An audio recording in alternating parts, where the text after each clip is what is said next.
What is a major chord? Now, many of you will know that major is a key part or a key term in music, and most music falls into one of two camps: major sounding, happy; minor sounding, sad. But what is a major chord and what makes it a major chord? Now, you might think it has to be something complicated because major sounds completely different to minor.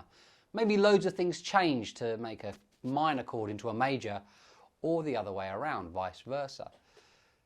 But it's actually very, very simple. In fact, there's only one small change that can change a major chord into a minor chord. Let's take a look. Here we have a C note. Hopefully most of you know that by now. This is a middle C. If we take the third note of the scale, 1, 2, 3, 4, 5, 6, 7, 8, the octave.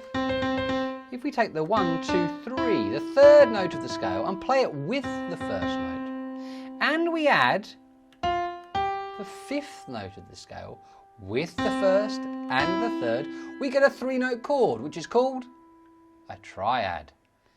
And if I play them all together, you will hear a nice, happy, bright sound. This is a major chord.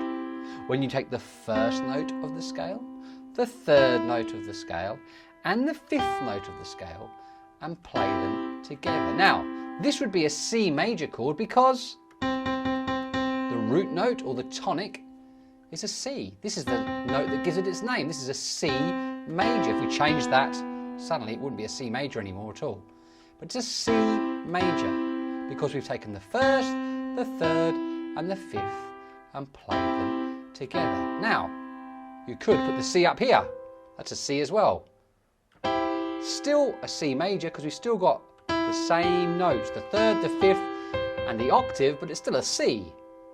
It's just in a different order or a different inversion. But this is a C major. Now, how could we make this minor?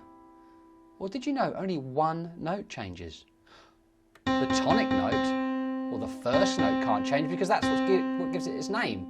It wouldn't be a C chord anymore, it would become a B chord or a D chord. So that stays where it is. The fifth stays where it is. But the third gets lowered by a semitone or a half step to the black note there, the E flat. We've moved from a C, D, E to an E flat. And you'll hear major, well, suddenly got a bit sad, minor. A major chord is the first, the third, and the fifth notes of the scale. A minor chord is the first, the flat third, and the fifth notes of the scale.